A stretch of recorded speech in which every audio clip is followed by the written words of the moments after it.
Top quality और consistent performance के लिए सिर्फ सिल्वर पंप्स। टॉप क्वालिटी और कंसिस्टेंट परफॉर्मेंस के लिए सिर्फ सिल्वर पंप्स, नाम याद रखना। राष्ट्रवादी काँग्रेस पक्षाचा गौरवशाली 26वा वर्धापन दिन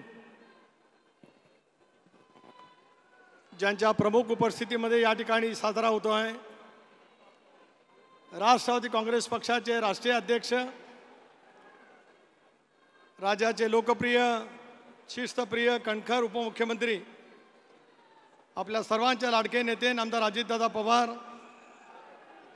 देशपातळीवरती नेहमी संघटनेला ताकद आणि शक्ती देणारे राष्ट्रवादी काँग्रेस पक्षाचे राष्ट्रीय कार्याध्यक्ष खासदार प्रफुल्लभाई पटेल, ज्येष्ठ सहकारी नेते हसन मुश्रीफ साहेब, धनंजयजी मुंडे, नवाब मलिक, नरहरी झिरवाळ, बाबासाहेब पाटील, मकरंद पाटील, व्यासपीठात उपस्थित असलेली अदिती तटकरे, इंद्रनील नाईक, आपल्या सर्वांच्या नेत्या राष्ट्रवादी काँग्रेस पक्षाच्या खासदार सुनेत्रावहिनी पवार, महिलांच्या अध्यक्षा रुपालीताई चाकणकर, विधिमंडळातील माझे सर्व सन्माननीय सहकारी, विधान परिषदेतील सहकारी,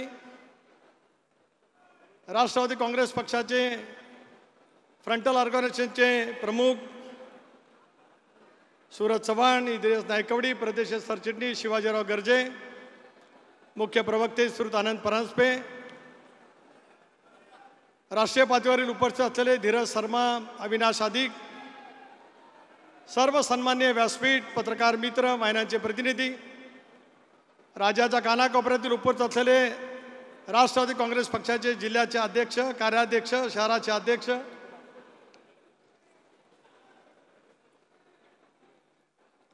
प्रदेश पदाधिकारी, तालुक्याचे अध्यक्ष, चांद्यापासून बांद्यापर्यंत महाराष्ट्राच्या कानाकोपऱ्यातून या वर्धापन दिनाच्या सोहळ्याच्या निमित्ताने उपस्थित असलेल्या माझ्या तमाम राष्ट्रवादी काँग्रेस पक्षाच्या कार्यकर्ते, बंधू भगिनी आणि सहकारी मित्रांनो, सुरुवातीलाच राष्ट्रवादी काँग्रेस पक्षाचा प्रदेशाध्यक्ष म्हणून दादा प्रफुल्लभाई, आमचे सर्व खासदार, मंत्रिमंडळातील सर्व सहकारी यांच्याबरोबरतीच प्रचंड उत्साहाने, उत्स्फूर्तपणाने, एका नव्या ऊर्जेने आलेल्या माझ्या तमाम राष्ट्रवादी काँग्रेस पक्षाच्या सहकाऱ्यांचं, सहकारी भगिनींचं मी अंतःकरणापासून स्वागतही करतो आणि आभारी या ठिकाणी मानतो। 2 वर्षापूर्वी दादांच्या प्रफुल्लभाईंच्या नेतृत्वाखाली छगन भुजबळ साहेब असतील, मुश्रीफ साहेब असतील, दिलीप वळसे पाटील असतील, धनंजय मुंडे असतील, रामराजे नाईक निंबाळकर असतील किंवा मी स्वतः असेल, आम्ही सामुदायिकरित्या एक निर्णय घेतला। स्वर्गीय चव्हाण साहेबांची विचारधारा, बहुजन समाजाचं व्यापक हित, शिवशाहू फुले आंबेडकरांची सामाजिक समता आणि आपला धर्मनिरपेक्ष विचार, या साऱ्या आपल्या राजकीय विचारसरणीला सोबत घेत एनडीएमध्ये सहभागी होण्याचा ऐतिहासिक निर्णय आपल्या सर्वांच्या साक्षीने त्या कालावधीमध्ये घेतला। टीका टिप्पणी त्याच्याबद्दल होत गेली। दादा, आज कोणीतरी म्हणालं मी जॅकेट घालून आलोय, तुम्ही जॅकेटातले वाघ आहात। कोण म्हणत असेल मी जॅकेट पांघरलं म्हणजे वाघाचं कातडं पांघरलं म्हणजे कोण वाघ होत नाही, कोणतरी तुमच्याशी तुलना करण्याचा केविलवाणा प्रयत्न करत असतो। तुम्हाला कळेल, थोड्या वेळाने कळेल, हळूहळू कोणतरी सांगेल। लोकसभेच्या निवडणुकीमध्ये आपल्याला अपयश आलं, कार्यकर्ता उभा राहील की नाही, नेतृत्व पूर्णपणाने अपयशी ठरलंय। राज्यामध्ये सर्वात अपयशी नेतृत्व म्हणून अजितदादांची गणना करण्यामध्ये काही लोकांची मजल त्या कालावधीमध्ये सुद्धा मोठ्या प्रमाणावरती केली गेली। प्रचंड शब्दामध्ये टीका टिप्पणी करत ज्या चव्हाण साहेबांनी सुसंस्कृत महाराष्ट्र घडवला, त्याच विचारधारेमध्ये असलेले काही मंडळी त्या पद्धतीची टीका टिप्पणी करण्यामध्ये स्वतःला धन्य मागत होते। माझ्यासारख्या कार्यकर्त्याला विश्वास होता की पुन्हा एकदा महाराष्ट्राच्या जनतेच्या समोर आपण गेलो की महाराष्ट्राची जनता गेले 30 वर्षाच्या अभावितपणाने अजितदादांच्या कणखर शक्तीमध्ये, प्रचंड मेहनतीतून, आत्मविश्वासातून जी काही मेहनत केलेली आहे, या सर्वाचं फलित विधानसभेच्या निवडणुकीमध्ये निश्चितपणाने मिळेल। आज मला महाराष्ट्रातल्या जनतेचे मनापासून आभार मानायचे आहे।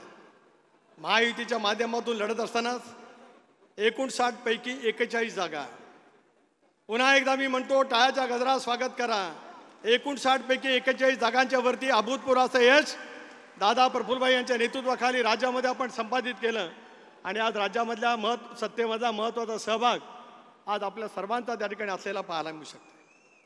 गेल्या 26 वर्षाचं सेवावलोकन करणं काळाची गरज आहेच, पण 26 वर्षाचं सेवावलोकन करत असतानाच या 2 वर्षामध्ये पक्षांनी केलेली नेतृत्वदीपक प्रगती, नव्या नेतृत्वाच्या प्रती लोकांनी जनतेने निर्माण केलेला विश्वास, सार्थ विश्वास, याचं सुद्धा आज विवेचन करणं माझ्यासारख्या कार्यकर्त्याचं कर्तव्य ठरू शकतं.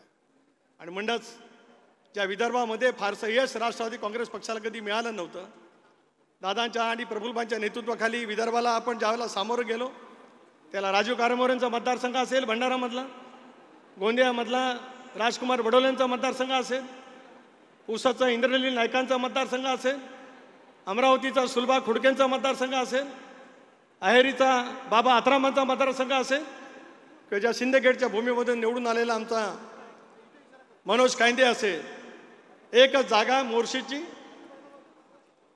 काही वेगळ्या राजकीय कारणाच्यामुळे आम्ही त्या ठिकाणी भुयारला निवडून आणू शकलो नाही, पण विदर्भामध्ये 6 पैकी 5 जागांच्या वरती यश मिळवत विदर्भाच्या भूमीमध्ये सुद्धा राष्ट्रवादी काँग्रेस पक्षाची नवी ऊर्जा या विधानसभेच्या निवडणुकीच्या माध्यमातून सुरू झालेली पाहायला मिळते. संभाजीनगरमध्ये आपण निवडणूक लढलो नव्हतो, जालनामध्ये आपण निवडणूक लढलो नव्हतो, परंतु परभणीची पाथरीची जागा राजेश विटेकर असेल, हिंगोलीची बसमतची जागा राजू नवघरे असेल, लोहा कंदरची नांदेडची जागा प्रतापराव चिखलीकर असतील, आपल्या बीड जिल्ह्यातील माजलगावची जागा प्रकाशदादा सोळंकी असतील, गेवराची जागा माझे तरुण सहकारी विजय पंडित असतील, आणि परळीची जागा 1 लाखापेक्षा जास्ती मतांनी निवडून आणत त्या संबंध जिल्ह्यामध्ये सुद्धा एक अभूतपूर्व असं वातावरण धनंजय मुंडे तुम्ही आणि तुमच्या सर्व सहकाऱ्यांनी अजितदादांच्या नेतृत्वाखाली त्या ठिकाणी केलं, याचाही अभिमानपूर्वक उल्लेख या निमित्ताने करू इच्छितो. बाबासाहेब, तुमचा मतदारसंघ परत रिपीट होत नाही अशी त्या मतदारसंघाला शाप होता, पण बाबासाहेब अजितदादांचा आशीर्वाद तुमच्या पाठीमागे उभा राहिला आणि तुम्ही त्या मतदारसंघातून निवडून आलात, लातूरची शान वाढवली आणि आमचा दुसरा सहकारी संजय बनसोडे त्या राखीव मतदारसंघातून प्रचंड मताधिकाऱ्यांनी निवडून येत लातूर जिल्ह्यामध्ये सुद्धा राष्ट्रवादी काँग्रेस पक्षाची ताकद आपण त्या ठिकाणी निर्माण करू शकतो. धाराशिव जिल्ह्यामध्ये आपल्याला निवडणूक लढता आली नाही, आपल्याला उमेदवारी मिळू शकली नाही. पलीकडे आपण अहिल्यानगर बघितलं तर अकोल्याचे लांबटे डॉक्टर, कोपरगावचे आमचे आशुतोष काळे, संग्राममधून 3 वेळेला निवडून येण्याचा विक्रम करणारे संग्राम जगताप, ज्या मतदारसंघामध्ये आम्हाला काही मिळणारच नाही असं वाटत होतं, त्या मतदारसंघामध्ये अजितदादाचा करिश्मा कसा आहे, कोणाला तरी वाटत होतं की पारनेर म्हणजे माझा काहीतरी करिश्मा आहे, पण अजितदादाचा करिश्मा कसा आहे पारनेरकरांनी दाते सरांच्या माध्यमातून निवडून दाखवलं आणि त्या अहिल्यानगर जिल्ह्यामध्ये सुद्धा आम्हाला चांगलं यश मिळालं. श्रीरामपूरची लहू कानडेंची जागा आम्हाला योग्य पद्धतीने तडजोड करण्यामध्ये अपयश आलं. लहूजी तुम्ही निर्वाचित होऊ शकला नाहीत याचं दुःख आम्हाला नक्कीच आहे, पण एक दमदार नेता पक्षामध्ये आला त्याची सुद्धा बांधिलकी आमच्या सर्वांच्याच मनामध्ये.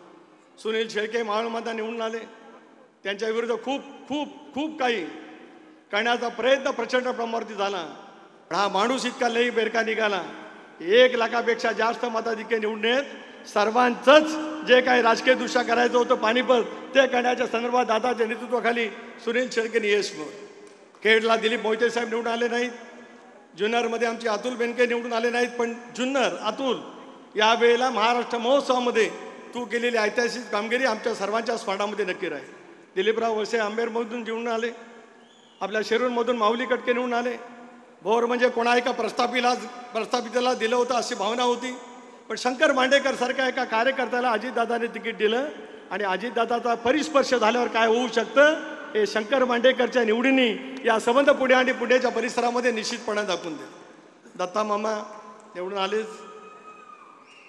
लोकसभेमध्ये आम्ही पिछाडीवरती राहिलो होतो, बारामतीमध्ये वेगवेगळी भाकीतं देशभरामध्ये केली गेली होती.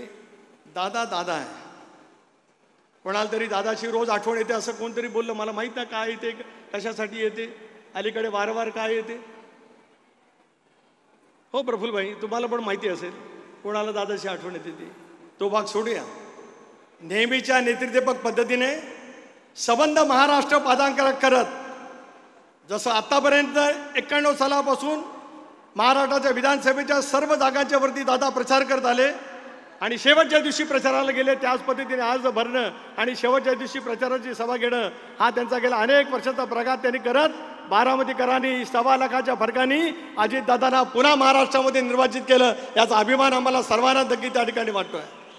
फलटणमधून सचिन पाटील, आम्ही अनेकांना सांगत होतो शेवटपर्यंत नका गडबड करू, नका गडबड करू, पण कदाचित त्यांच्या नशिबी काय लिहिलं असेल त्यांचा माहिती. पण अखेरच्या क्षणामध्ये सचिन पाटील जे आले, मकरंद आबा तुम्ही सुद्धा मोठ्या मतांनी निवडून आला. सांगलीमध्ये आम्हाला वाटत होतं निशिकांत पाटील येतील, आमचे माजी खासदार संजय काका येतील, पण दुर्दैवाने आम्हाला यश मिळू शकलं नाही. मुश्रीफ साहेबांना पराजित करण्यासाठी सगळे देव पाण्यामध्ये ठेवले गेले होते, सगळी राजकीय समीकरणं दाखवलेली होती. पण मुश्रीफ म्हणजे मुश्रीफच आहे, ज्याचं नाव हसन तो सर्वांचं करतो कल्याण. अशा हसन मुश्रीफ साहेबांना सुद्धा पुन्हा एकदा विधानसभेवरती मोठ्या मताधिकार निवडून दिलं.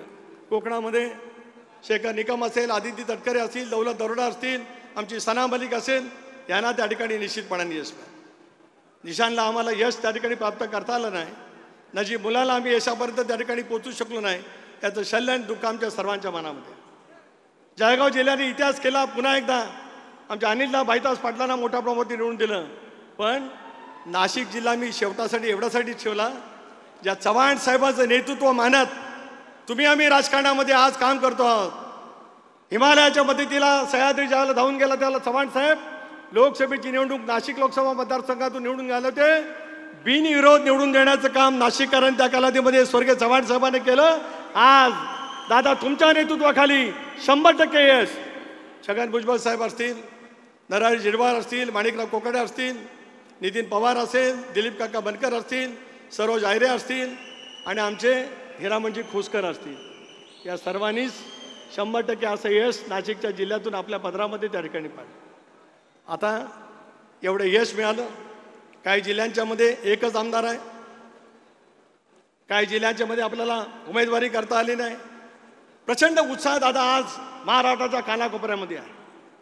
आगामी येणाऱ्या स्थानिक स्वराज्य संस्थांच्या निवडणुकीला आपल्याला सामोरं जायचं आहे. हे सामोरं जात असतानाच मधल्या कालावधीमध्ये पाकिस्तानच्या अतिरेक्याने जो भ्याड हल्ला पहलगामला केला, सिंदूर ऑपरेशन पंतप्रधान मोदींच्या नेतृत्वाखाली केलं गेलं, त्याच्याबद्दलचा सुद्धा देशप्रेमी नागरिक म्हणून, राष्ट्रप्रेमी नागरिक म्हणून तुम्हाला सर्वांना त्या ठिकाणी अभिमान आहे. अशा या जडणघडीच्या वाटचालीमध्ये आपण ज्याला काम करण्याचा प्रयत्न करत असतो, त्याला आगामी येणाऱ्या स्थानिक स्वराज्य संस्थांच्या निवडणुका, गेले 8 वर्ष स्थानिक स्वराज्य संस्थांच्या निवडणुका झालेल्या नाहीत. महापालिकेचे झाले नाहीत, जिल्हा परिषदेचे झाले नाहीत, पंचायत समितीचे झालेले नाहीत, नगरपालिकेचे झालेले नाहीत, नगरपंचायतीचे झाले नाहीत. ज्या तळागाळातल्या कार्यकर्त्यांच्या शक्तीवरती राष्ट्रवादी काँग्रेस पक्षाचा मजबूत पाया सिद्धांत त्या ठिकाणी उभा आहे, त्या कार्यकर्त्यांच्या निवडणुकीला आपल्याला 4 महिन्यांनी त्या ठिकाणी सामोरं जायचं आहे. मला दादा विश्वास आहे 6 महिन्यापूर्वी आपल्या अभूतपूर्व नेतृत्वाखाली अभूतपूर्व असं यश आपण संपादित केलं. राज्याच्या सत्तेमध्ये आपण आहोत. देवेंद्रजी राज्याचे मुख्यमंत्री आहेत, आपण उपमुख्यमंत्री आहात, एकनाथ शिंदेजी उपमुख्यमंत्री आहेत. अशा या संबंध महायुतीच्या कालखंडामध्ये राष्ट्रवादी काँग्रेस पक्ष अधिक प्रभावीपणाने रुजू करणं, संघटनेचा पाया तालुक्यामध्ये अधिक मजबूतीने उभा करणं, या कामाचा संकल्प घेऊनच आजच्या या 26व्या वर्धापन दिनाच्या निमित्ताने आपल्याला या ठिकाणी निघायचं आहे. आणि म्हणूनच राष्ट्रवादी काँग्रेस पक्षाने अनेक उपक्रम करण्याचा त्यानिमित्ताने प्रयत्न केला. 2 नावं चुकून माझ्याकडनं घ्यायची राहिली. पुणे शहरातले आमचे हडपसरचे आमदार चेतन तुपे आणि वडगाव शहरीमधून आम्ही दुर्दैवाने ज्यांना निवडून आणू शकलो नाही असे सुनील टिंगरे, अशी ही संबंध महत्त्वाची राजकीय फळी आज दादा ताकदीने पक्षाच्या पाठीमागे त्या ठिकाणी उभी राहिलेली पाहायला मिळते. स्थानिक स्वराज्य संस्थांच्या निवडणुका एक आपल्यासमोर आव्हान आहे. पक्ष संघटनेची नोंदणी करण्याचं सुद्धा आपल्यासमोर आव्हान आहे. मला विश्वास आहे की चांद्यापासून बांद्यापर्यंत राज्याच्या कानाकोपऱ्यातला राष्ट्रवादी काँग्रेस पक्षाचा कार्यकर्ते भगिनी, पक्षाच्या सर्व स्तरावरील सहकारी ज्या पद्धतीने या ठिकाणी आलेले आहेत, त्याच्यामुळे उद्याचं राष्ट्रवादी काँग्रेस पक्षाचं भवितव्य निश्चितपणाने आपल्याला राखण्यामध्ये यश मिळेल. प्रफुल्लभाई, या निवडणुकीमध्ये नंबर 1 तर स्थायिक भारतीय जनता पक्षाचा राहील. त्यांना 138 जागा मिळाल्या. आपण 59 जागांवरती विधानसभेच्या निवडणुका घड्याच्या चिन्हावरती लढलो आणि क्रमांक 2चा स्ट्राईक रेट 71% जागा दादांच्या आणि तुमच्या नेतृत्वाखाली राष्ट्रवादी काँग्रेस पक्षाने या सगळ्या बहादर कार्यकर्त्यांच्या माध्यमातून मिळवल्या. हे यश पचवून उद्याच्या आव्हानाला सामोरं जाण्याचं काम भवितव्याच्या कालावधीमध्ये करायचं आहे. ते करण्याच्या दृष्टिकोनातूनच आपल्या सर्वांनाच अधिक जबाबदारीने त्या ठिकाणी काम करावं लागेल. मला काही सहकार्यांचा उल्लेख करावा लागेल. अलीकडच्या कालावधीमध्ये पक्षप्रवेश खूप मोठ्या प्रमाणावरती झाले. प्रताप पाटील चिखलीकरांचा पक्षप्रवेश झाला अखेरच्या क्षणाला. ते परवा का बोलले, कशांनी तडजोड, ते त्यांना माहिती, मलाही माहिती, दादांना माहिती, पण ते बोलून गेले. पण प्रताप पाटील कंधार मतदारसंघातून निवडून आल्यापासून नांदेड राष्ट्रवादी काँग्रेस पक्षाचा बालेकिल्ला करण्यासाठी त्यांनी घेतलेली प्रचंड मेहनत पक्षाच्या दृष्टिकोनातून अत्यंत महत्त्वाची. परभणीमध्ये सुद्धा राजेश विटेकर असतील, त्यांच्या सर्व सहकार्य घेतली. राजू नवकरे आणि त्यांचे सर्व सहकारी हिंगोलीच्या परिसरामध्ये करतायत. सतीश चव्हाण संभाजीनगरच्या परिसरामध्ये करतायत. आपले विक्रम काळेजी करतायत. प्रत्येकजण आपापल्या परीने पक्षवाढीच्या दृष्टिकोनातून प्रचंड प्रमाणावरती मेहनत करण्याचा प्रयत्न करतोय. अनिल मैदास मधल्या कालावधीमध्ये जळगावमध्ये आमचे गुलाबराव देवकर साहेब असतील, जळगावमधले माजी आमदार सतीश पाटील साहेब असतील, जळगावचे अन्य माजी आमदार आणि धुळ्यामधील शरद पाटील जे असतील, नंदुरबारमधले आपली ताकद असेल, हे सगळेजण पक्षाच्या प्रवाहामध्ये त्या ठिकाणी सहभागी झाले. निशिकांत पाटील सांगलीमध्ये तुम्हाला यश मिळालं नाही, पण त्याचा बसपा शिवाजीराव नाईक साहेबांसारखा एक ज्येष्ठ नेता असेल, ज्यांनी मंत्रिमंडळामध्ये काम केलं, 3 ते 4 वेळा शिराळा मतदारसंघातून नेतृत्व केलं, ते शिवाजीराव नाईक असतील, अजितराव घोरपडे असतील, आमचे जगताप साहेब असतील किंवा राजेंद्र देशमुख असतील, या सर्वांचा पक्षप्रवेश करत आता उद्याच्या कालावधीमध्ये सांगली जिल्हा सुद्धा राष्ट्रवादी काँग्रेस पक्षाचा बालेकिल्ला झाल्याशिवाय राहणार नाही. मुशीफ साहेब, तुम्ही पुन्हा एकदा केपी पाटलांना परत आणलं. मुशीफ साहेब ऐकताय ना, आता त्यांना परत ना जाण्याच्या बोलीवरती आणलं. पण त्यांचा आणि यावाचं काय आहे चालते एकदा तुम्ही मिटवा. पण तुमच्यासारखा हेवीवेट वेतानी मदत जर काही मनामध्ये घेतलं तर कोल्हापूरमध्ये सुद्धा राजेश पाटलांना ताकद मिळेलच. पण कोल्हापूरसारखा जिल्हा सुद्धा राष्ट्रवादी काँग्रेस पक्षासाठी बळकट होईल, हा विश्वास या ठिकाणी अंतर मी व्यक्त करू इच्छित आहे. आधी बोलून मी आपला कोणाचा वेळ घेऊ इच्छित नाही.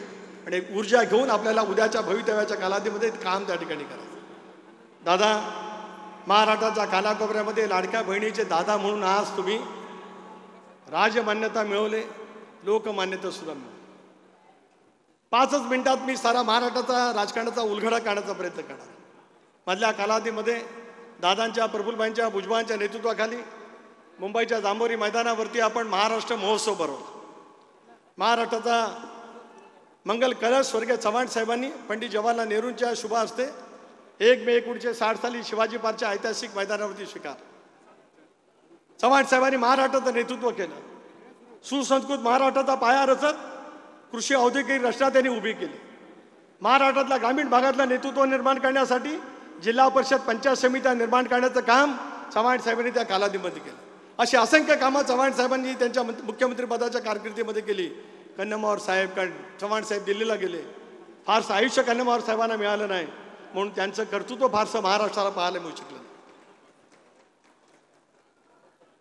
आमचे PK सावंत, बाळासाहेब सावंत हंगामी मुख्यमंत्री राहिले. आणि बाळासाहेब सावंतांच्या नंतर वसंतराव नाईक दीर्घकाळ 11 वर्ष महाराष्ट्राचे मुख्यमंत्री राहिले.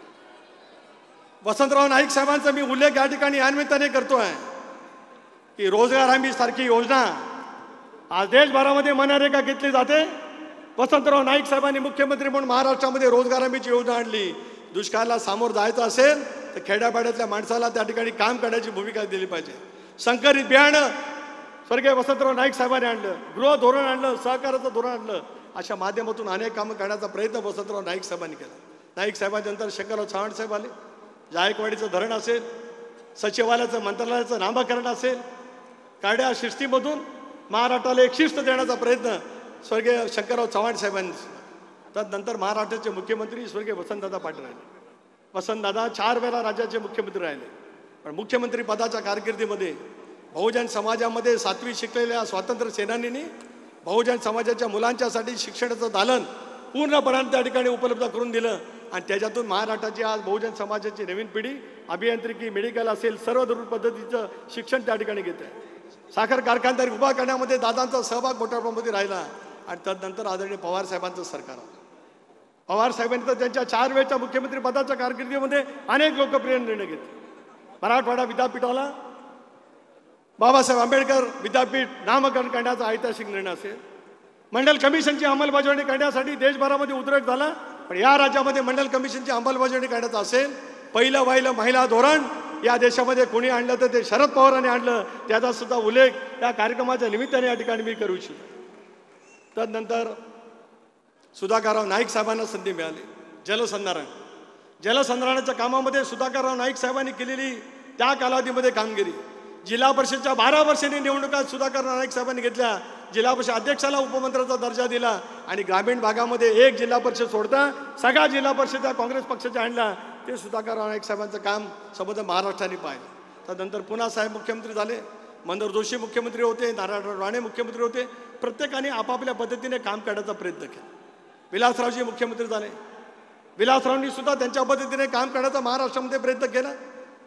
कृष्णेचं पाणी मराठवाड्यामध्ये नेण्यासाठी एकमेव असा नेता अजित पवार, ज्याचं नाव प्रचंड प्रमाणावरती टीका टिप्पणी. अजितदादा तुम्हाला त्यावेळेला सामोरं जावं लागलं, मलाही त्याच्याबरोबर सामोरं जावं लागलं.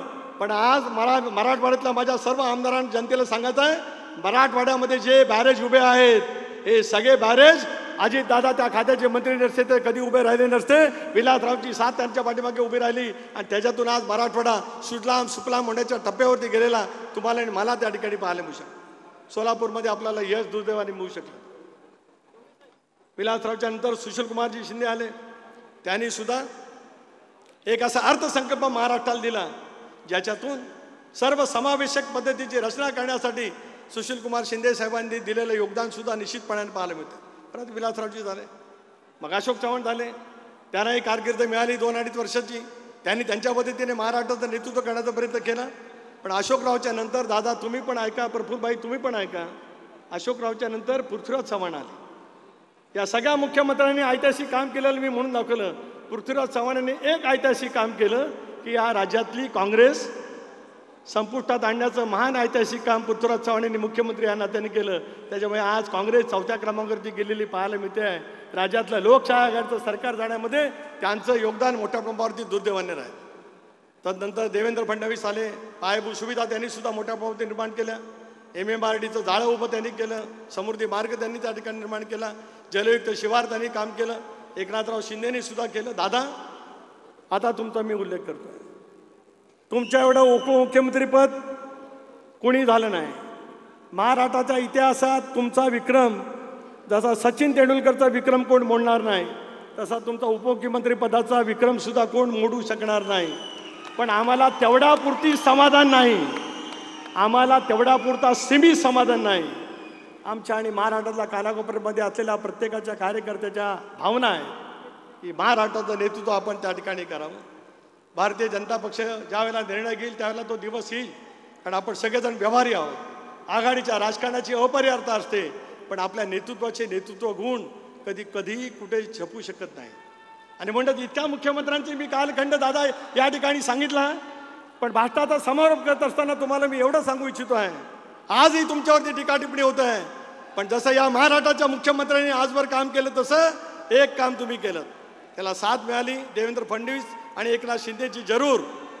पण महाराष्ट्रातल्या 2.5 कोटी भगिनींना लाडकी बहीण देण्याचा महत्वाकांक्षी कार्यक्रम महाराष्ट्राच्या इतिहासात कुणी केला तो अजितदादांनी केला.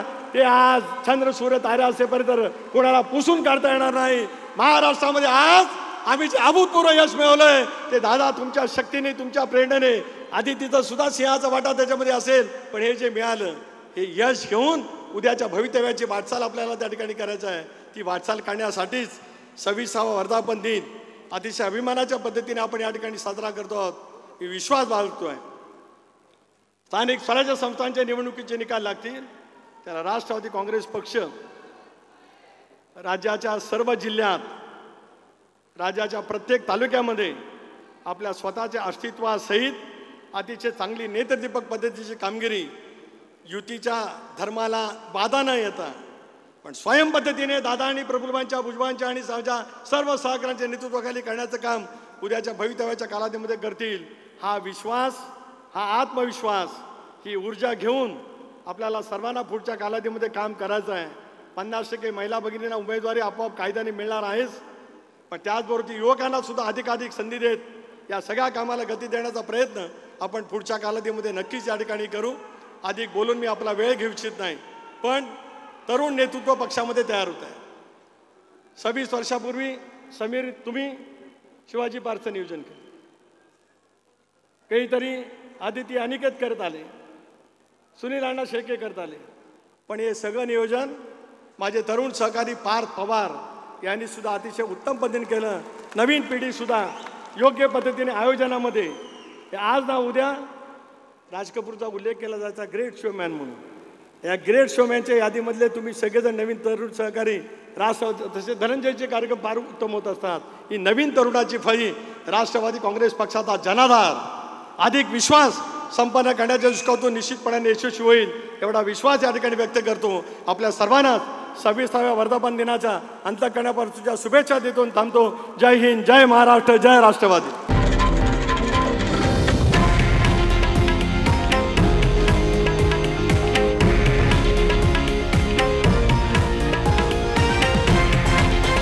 हे आहे देशातील नंबर 1 न्यूज नेटवर्क आणि आपण पाहत आहात TV9 मराठी, एकमेव.